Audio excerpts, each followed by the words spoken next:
Sefer, de libros y autores.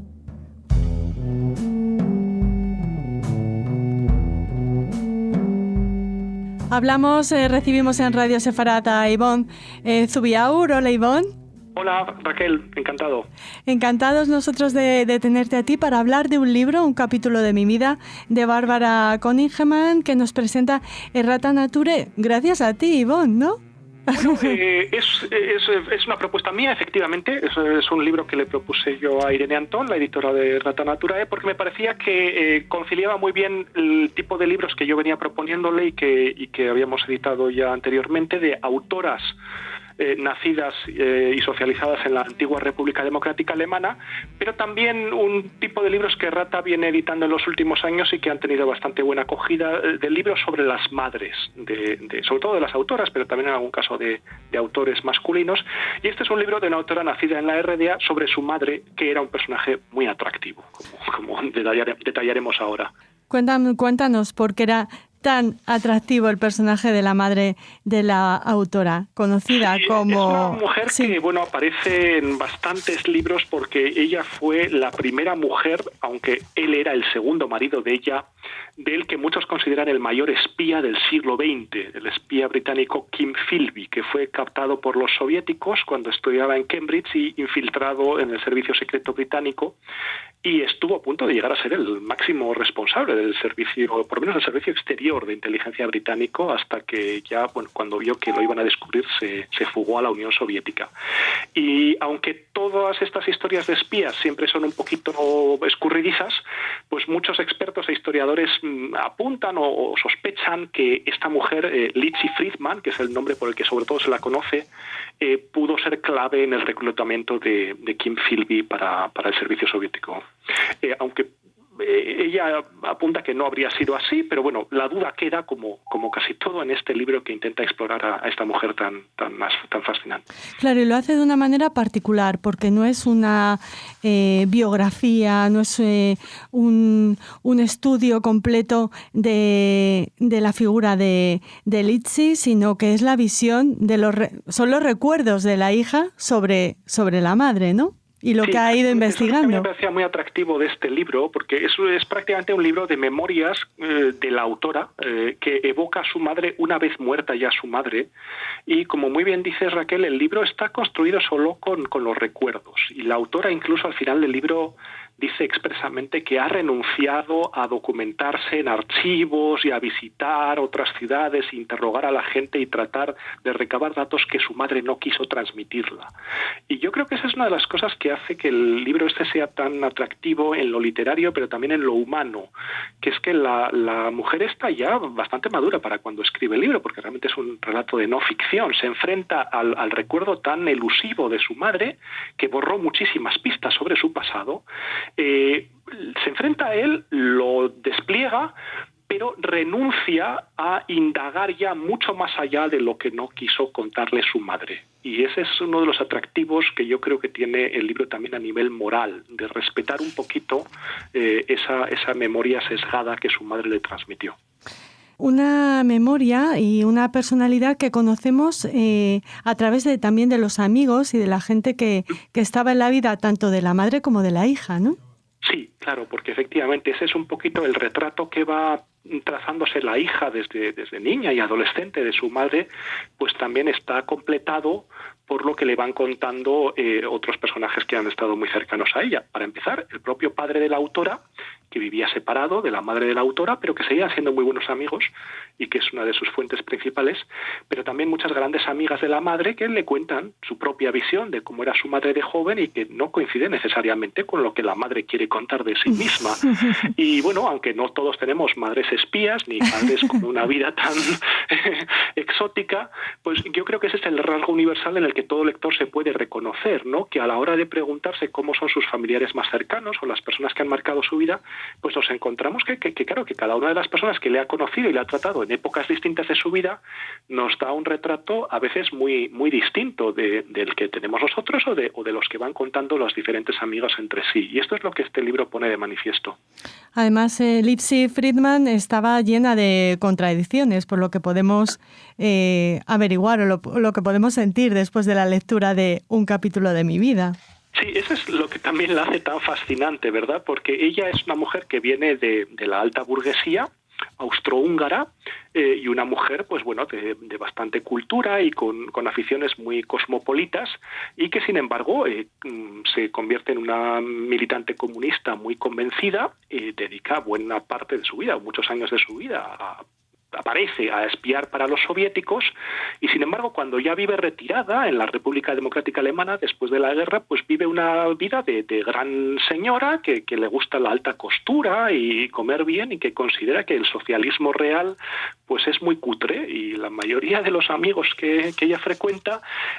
pues pertenecen a esta especie de aristocracia comunista que habían ayudado sobre todo a la Unión Soviética, claro, a ganar la Segunda Guerra Mundial y que por tanto gozaban de un estatuto privilegiado en los países socialistas, no solo en la RDA, también cuenta, por ejemplo, en Hungría, y no estaban muy contentos con lo que había ocurrido, pero ellos hacían una vida de gran señores en este mundo. Entonces es una mujer a la vez gran burguesa y comunista, luego también a la vez, como se va poniendo en manifiesto a lo largo del libro, es una mujer que habla continuamente, que le gusta muchísimo hablar, pero que sin embargo no cuenta prácticamente nada de sí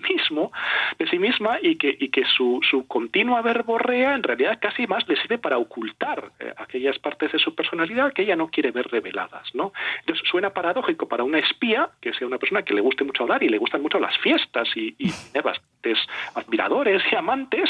pero en realidad toda esa amplísima vida social le sirve casi más bien para ocultar sus secretos. Uh-huh. Y uno de los pasajes al menos más atrayentes para mí es cuando viaja con su hija al encuentro de esos amigos, ¿no? Y de esos aristócratas comunistas, como tú muy bien los has definido, esos que siempre son los que hacen nacer las revoluciones, ¿no? La burguesía. Bueno, claro, es que eran los que mejores contactos tenían. Esto, en cierto modo, siempre ha sido así. Eran gente que tenía una alta formación, que dominaba los idiomas y que tenía acceso a círculos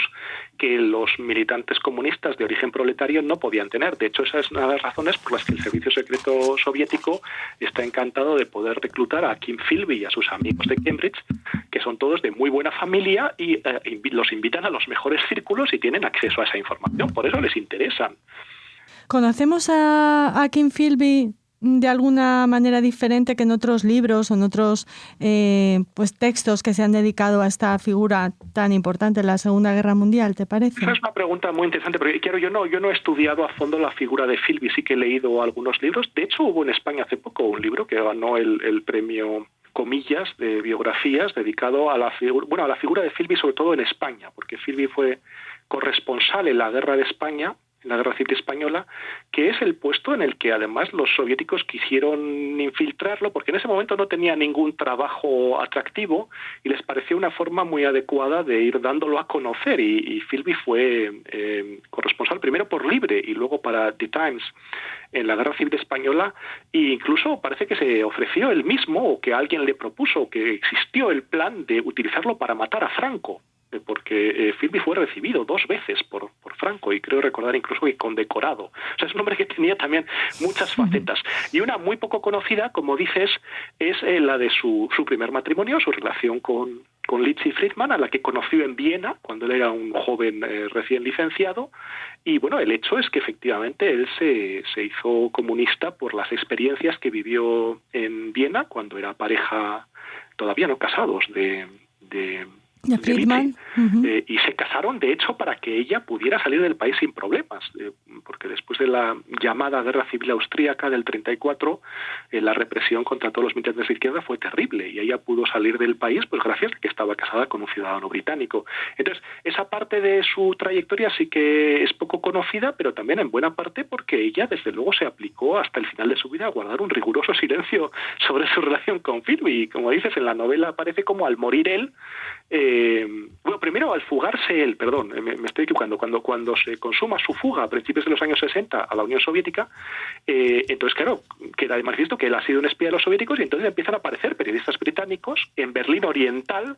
para intentar recabar informaciones de su primera mujer, que los echa a todos y no suelta prenda, ¿no? Entonces sigue siendo un capítulo bastante oscuro de la trayectoria de él también, como dices. Un libro, ahora estamos hablando, claro, se editó hace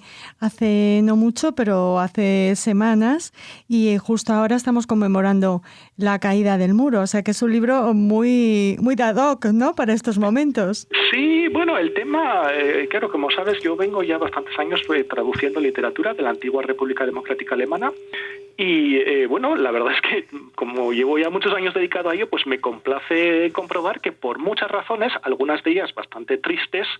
pues es un tema que vuelve a estar de actualidad, no solo por el aniversario, sino porque también en la Alemania unificada, pues desde hace un año o dos se está empezando a cuestionar el relato oficial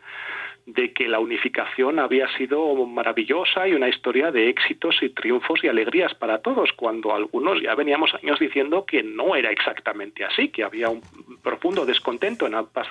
amplias capas de la población de lo que había sido la República Democrática Alemana, que desde luego la inmensa mayoría de ellos no añoran ni mucho menos volver a aquella dictadura, pero que sí que han visto defraudadas sus expectativas generadas durante la reunificación. Y como ese ahora es un tema muy de actualidad,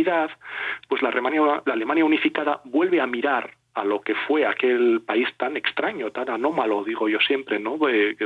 resultado no previsto de la Guerra Fría, como fue la República Democrática Alemana. Y este es un libro que, aunque es un libro de memoria familiar, en el que básicamente la autora nos habla de su madre, pues también tenemos acceso a una dimensión poco conocida de lo que era la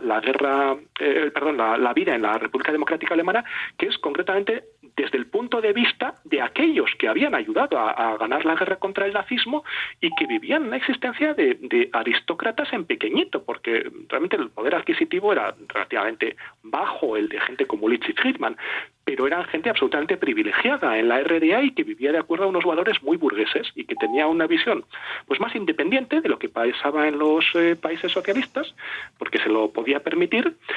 pero que contrasta mucho con lo que nos suelen contar de un país pues muy gris, en el que todo el mundo vivía muy modestamente y no tenía así muchas alegrías ni podían viajar. Y esta mujer pues lo hacía con bastante desenvoltura y es lo que lo convierte en un personaje tan atrayente. Claro, también porque pertenecía, como nos has comentado, a esa élite, ¿no?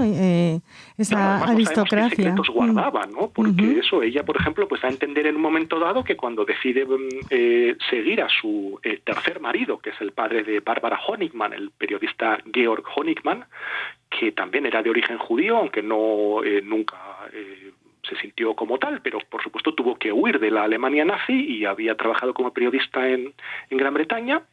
y también era comunista, y él eligió volver a la parte, entonces, lo que era la zona de ocupación soviética tras la Segunda Guerra Mundial, a intentar reconstruir un país en un territorio arrasado, ¿no? Y entonces Litchi, que está viviendo una vida de vino y rosas prácticamente en el exilio, decide seguirle y le cuenta a su hija en un momento dado, en un episodio que no podemos contrastar,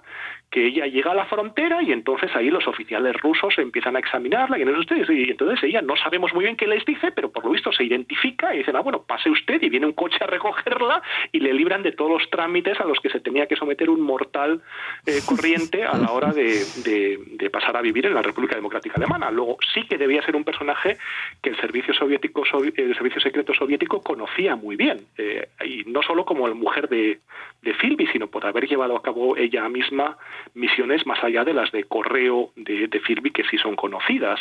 Entonces es un personaje que tenía que tener bastantes informaciones y ocultar bastantes cosas, y sin embargo le dejaron vivir muy bien hasta el final, e incluso en sus últimos años mudarse a Viena, a un país en esos momentos, bueno, neutral, pero democrático y capitalista, donde ella vivió hasta su muerte tranquilamente, ayudada por lo cuenta también en el libro, por muchísimos amigos comunistas a las que ella había ayudado cuando ella era rica. Bueno, una figura, desde luego, apasionante que conocemos gracias a estas memorias escritas por su hija. Te agradecemos mucho, Ivonne, que nos hayas acompañado en este recorrido por este libro y esperamos hablar contigo muy pronto. Pues muchas gracias, Raquel, gracias a vosotros.